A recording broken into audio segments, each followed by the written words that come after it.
நின்னுட்டு வேடிக்கை பார்க்கறதுல என்னடா பிரயோஜனம்? நடங்க. நீ இதெல்லாம் கேட்டு உன்னை குழப்பிக்காத. இவனுங்களை இது வரைக்கும் யாரும் தொட்டதும் இல்ல, தொட போறதும் இல்ல. ஏய் போங்கடா போங்கடா, பே கிளவன குளிய தோணுங்கடா.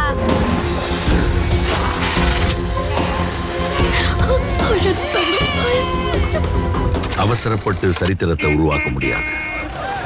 அதே மாதிரி சரித்திரத்தை பிளான் பண்ணி ப்ளூ பிரிண்ட் போட்டு எழுதவும் முடியாது.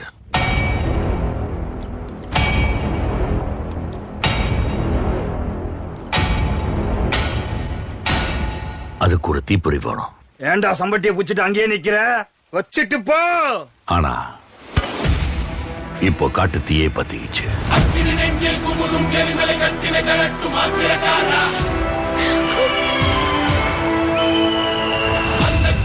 அடிமுடி நேரில் அடலை திரட்டும் தைரியக்காரா, கடலான தாண்டி வந்தாயே நீ கரிகாலா.